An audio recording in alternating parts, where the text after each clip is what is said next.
हो चुकी हजारीबाग, कोडरमा, गिरिडीह, धनबाद। उसके बाद कुछ सीटें हैं जहां हमारी पर्यवेक्षक की टीम लगातार लोगों के संपर्क में है। जिस दिन उनका रिपोर्ट सबमिट होगा हम लोग अनाउंसमेंट करेंगे। दूसरे पार्टियों के लोग सम्मिलित हो रहे हैं, सूत्रों से माध्यम से पता हर एक आपके कार्यक्रम में अलग अलग पार्टी के लोग सभी दलों के लोग देखिए, जो झारखंडियत को समझते हैं, जो समय की मांग को समझते हैं, वो हमारे साथ जुड़ रहे हैं, चाहे वो बीजेपी से हो, जेएमएम से हो, आईएसयू से, कांग्रेस से हो, आरजेडी से हो। सभी लोगों का स्वागत भी है। क्या उसको कैंडिडेट की मतलब कि देखिए, कैंडिडेट की घोषणा तभी होगी जब रायशुमारी होगी, जब उस क्षेत्र में, जैसे मान के चलिए हजारीबाग लोकसभा, तो मान के चलिए हमारा मांडू में टीम अच्छा खासा है, रामगढ़ में अच्छा खासा टीम है, बड़का गांव में अच्छा खासा टीम है, विष्णुगढ़ में टीम है, तो उनकी सहमति के बाद ही हम लोग इस निर्णय पर पहुंचे हैं। तो इसी प्रकार जब भी कोई निर्णय लिया जाएगा किसी लोकसभा कैंडिडेट का, विधानसभा कैंडिडेट का, तो उस क्षेत्र में जितने प्रखंड होंगे, अगर लोकसभा है तो जितने विधानसभा होंगे, वहाँ रायशुमारी ली जाएगी। वहाँ के जो नेतृत्व करता है, जो आंदोलन को लीड करते हैं, उनसे चर्चा परिचर्चा होगी, उसके बाद डिस्कस किया जाएगा। राम में बहुत सी पार्टियां हैं, कुछ ना कुछ चुनाव आता है तो बांटते हैं, कोई कुर्सी बांटता है, कोई गैस का चूल्हा बांटता है। आप भी चुनाव में है तो क्या बांटने वाले हैं जनता को? हम लोग कानून की किताबें बांटेंगे, संविधान की किताबें बांटेंगे, हम लोग के पास जो जानकारी है उसे साझा करेंगे, हम लोग प्यार बांटेंगे, हम लोग इंफॉर्मेशन बांटेंगे, हम लोग इस राज्य के भला कैसे उस पर चर्चा परिचर्चा करेंगे। हम लोग धनबल का किसी प्रकार से कोई प्रयोग नहीं करेंगे। ये जो बांटने का प्रचलन है, अगर उसे बांटना ही है तो ज्ञान बांटा जाए, बांटना ही है तो आपसी सहयोग बांटा जाए, मेल मोहब्बत बांटा जाए, हम लोग उसे बांटेंगे। आज आप एक बहुत बड़ी बात कह गए कि 500 सालों से जो मुद्दा लटका हुआ था वो सॉल्व हो सकता है, तो 1932 सॉल्व क्यों नहीं हो सकता? बिल्कुल, ये अगर लोकतांत्रिक दृष्टिकोण से देखा जाए तो मैंने कोई आपत्तिजनक और ना ही कोई मैंने त्रुटिपूर्ण बात कही है। मैंने एक तार्किक बात कही है। आखिर ये जो मैंने संघर्ष चल रहा था, ये कई वर्षों पुराना था, कई दशकों कई वर्षों पुराना था, तो आखिर उसका समस्या जो थी उसका समाधान लोकतांत्रिक तरीके से हुआ। तो हमारी भी जो मांगे 1932 आधारित स्थानीय नीति, जो लोग अंग्रेजों का टैगलाइन का हवाला देते हैं, उसका भी समाधान होना चाहिए लोकतांत्रिक ढांचे से। संविधान लेकर के आप चलते हैं, लोकतंत्र पर बहुत भरोसा है, तो क्या लग रहा है 1932 का जो मसला है सॉल्व नहीं हो सकता? बिल्कुल हो सकता है। वही तर्क हमने रखा कि राम जी ने अपने साथ साथ तमाम 1932 खतियानधारियों को भी एक शुभ संकेत दिया।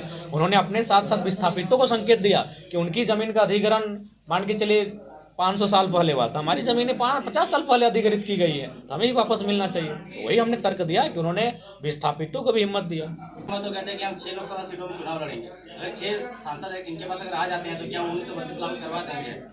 बिल्कुल, हम लोग जब दिल्ली जाएंगे तो दिल्ली का मुद्दा होगा। जब हम लोग 6 सांसद जीतेंगे तो जाहिर सी बात है 6 गुना 6 36, यानी हमको लगता है तब हमारे विधायकों की संख्या भी तो 25 हो जाएगी। अगर 6 सांसद हमारे पास आते हैं तो हमारे पास 25 विधायक आ जाएंगे, तो 25 विधायक आएंगे तो राज्य की जो सरकार बनेगी उसमें हम निर्णायक रहेंगे। तो ये राज्य का विषय है, तब हम लोग राज्य में 1932, 1964, 1956, 1908 तथा अन्य कॉलम को जोड़ते हुए मनोवस्था नीति को प्रभावी रूप से लागू करेंगे। पुराने साथियों की बात की जाए तो जवान क्रांतिकारी आपको शामिल हो गए, उसके बाद अन्य नाम भी लगातार चर्चा में आ रहे थे कि वो भी शामिल होंगे, तो कब शामिल होने वाले होंगे? देखिए, हम लोगों ने दिल खोल दिया है, दिल खोल के सबको खुला आमंत्रण किया है। वो सूचना देंगे और उस सूचना के बाद हम लोग एक सभा का ऑर्गेनाइज होगा और वहाँ उन्हें आदर सत्कार सम्मान के साथ वापसी कराई जाएगी। पार्टी के क्या नाम रहेगी? देखिए, पार्टी का नाम अभी तक तय नहीं हो पाया है, क्योंकि कुछ त्रुटियां या फिर कुछ अड़चने। क्योंकि देखिए, सबसे पहली बात है, ये सवाल बार बार आता है पार्टी को लेकर। बहुत सारे लोग हम पे ये भी आरोप लगाते हैं कि भाई ये लोग पार्टी नहीं बना पाए तो कैसे आगे बढ़ेंगे। तो हम उनको यही कहना चाहेंगे कि हम लोग चुनाव लड़ने के पर्पज से आए ही नहीं थे, हम लोग तो आंदोलन करने आए थे। राजनीति हमारी महत्वाकांक्षा नहीं थी। शुरू से हमारा स्टेटमेंट देखिए कि हम लोग तो कविता लिखने वाले, पीएचडी करने वाले छात्र हैं, अगर सरकार नियम बनाती है हम लोग वापस चले जाएंगे पढ़ने के लिए। जब 2 साल बीता, 2.5 साल बीता, जब इस राज्य के युवाओं को एक हताशा निराशा लगी, तब हम लोग विकल्प के रूप में आए हैं। तब हम लोग निर्णय लिया कि हमें पॉलिटिक्स में आना चाहिए, और हमने जून के महीने में निर्णय लिया। आज देखिए मोटा मोटी जनवरी का महीना चल रहा है, वो 6ठा महीना था, ये 13वां महीना उस हिसाब से, यानी 6-7 महीना हुआ है। तो जो तैयारियां हुई थी पार्टी को बनाने के लिए, वो तैयारियां हम लोग फुलफिल किए हैं। बाकायदा हम लोग अपने हाथों से फॉर्म फिलअप किए हैं। तो उम्मीद करते हैं कि कुछ त्रुटियां ना हो, कुछ अड़चने ना हो, कुछ लोगों की साजिशें ना हो, तो हमारे पास लोकसभा तक हमारी पार्टी होगी और उसी के आधार पर हम चुनाव लड़ेंगे। जयराम जी, राम के इस माहौल में जयराम अपना कार्ड खेल गया, हनुमान जी का पूजा अर्चना किया आप झारखंडी धाम में, कार्ड खेले क्या नहीं? देखिए, नहीं, वैसा कोई उद्देश्य नहीं था। हम लोग चुनावी पर्पज से नहीं, हमारा उस क्षेत्र में कार्यक्रम था। झारखंडी धाम काफ़ी प्रसिद्ध है और वहाँ हमारे जब संगठन है वो राज धनवार और जमुआ की सीमा पड़ती है, वहाँ हमारा संगठन मजबूत है। तो वहाँ जो हमारे संगठन के साथी थे, मनोज दा थे, राजदेश सर थे, हमारे रोहित दा हैं और तमाम साथी थे। उन्होंने कहा कि चलिए झारखंड का ऐतिहासिक धरोहर है, कम से कम आइए एक दिन यहाँ भी व्यतीत किया जाए। तो फिर हम लोग उस पर्पज़ से गए थे। हम लोग देखिए कभी धर्म के नाम पर चुनावी राजनीति में नहीं आएंगे, जात के नाम पर चुनावी राजनीति में नहीं आएंगे। हम लोग जब भी चुनाव की राजनीति में आएंगे मुद्दों के साथ आएंगे, शिक्षा के साथ आएंगे, रोजगार के साथ आएंगे, पलायन विस्थापन के साथ आएंगे, रोटी के मुद्दे के साथ आएंगे। पुनः कहेंगे आस्था सबकी है, सभी की आस्था का हम सम्मान करते हैं और सदैव करेंगे। अच्छा, जिस तरह से आप गिरिडीह लोकसभा में चुनाव लड़ने की बात कह रहे हैं, तो किन किन मुद्दों के साथ लोगों के बीच जा रहे हैं, और वो मुद्दा जो है कहीं ना कहीं वहाँ पे नेता मंत्री जो होंगे, जो भी कदावर नेता ही होंगे, तो उनसे क्या पाला भिड़ रहा है कि उन लोग की बात और आपकी बात को समझने में आदमी जो है ठीक समझ पा रहे हैं? देखिए हमारे मुद्दे गिरिडीह लोकसभा के लिए स्पष्ट है। गिरिडीह लोकसभा जो पारसनाथ की सीमा के आसपास आगाज होता है, झुमरा की सीमा के आसपास अंत होता है, और इन्हीं दोनों के बीच बहुत सारी चीज़ें हमें देखने को मिलती है। आपका वह पर्यटन क्षेत्र के रूप में हमें देखने को मिलता है, वही क्षेत्र हमें खेत खलिहान बाग बगीचों से भरा हुआ देखने को मिलता है, वही क्षेत्र हमारा राज्य नेशनल हाईवे के रूप में देखने को मिलता है, वही क्षेत्र हमारा माइंस के रूप में देखा जाता है। उसी क्षेत्र में डीवीसी जैसे कई प्लांट है, उसी क्षेत्र में इंडस्ट्रियल बेल्ट जैसे कई उद्योग स्थापित हैं। तो कुल मिलाकर गिरिडीह लोकसभा बहुवैकल्पिक मार्ग प्रदान करता है इस राज्य की उन्नति के लिए, उस क्षेत्र की उन्नति के लिए। बशर्ते जो जनप्रतिनिधि है उनकी नीयत अगर स्पष्ट हो जाएगी, नीयत अगर ठीक हो जाएगी, तो मुझे लगता है गिरिडीह लोकसभा जब अगर एक बेहतरीन नेतृत्व में आपके अधीन होगा, तो जिस दिन अधीन होगा उसी दिन मुझे लगता है कम से कम 2 से 3 हज़ार रोजगार का सृजन होगा। आप बाहरियों का हमेशा विरोध करते हैं? नहीं, बाहरियों का हमने तार्किक विरोध किया है। आप लोग थोड़ा सा दिग्भ्रमित ना करें।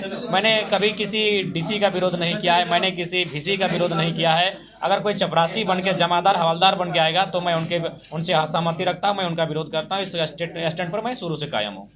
6 लोकसभा आप बोलते हैं, कौन कौन से लोकसभा सीट? और वो तो चीज़ें कंफर्म हो चुकी, हजारीबाग, कोडरमा, गिरिडीह, धनबाद।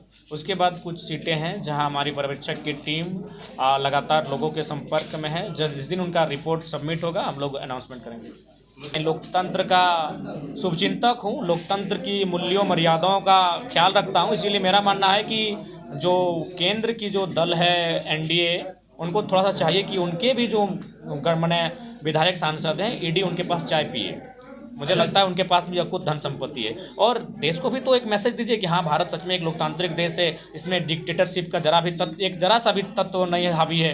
तो ये चीज़ें कहीं ना कहीं दिखनी चाहिए। और लोकतंत्र तभी जब आप सबको समान नज़रों से देखते हैं। तो आपके पास सत्ता है, शक्ति है, इसका मतलब ये नहीं कि आप विपक्ष को उस चोर के नज़र से देखें। आपके दल में भी बहुत सारे चोर हैं, वो गंगा में डुबकी लगाने से पाप धुलने की स्थिति में नहीं है।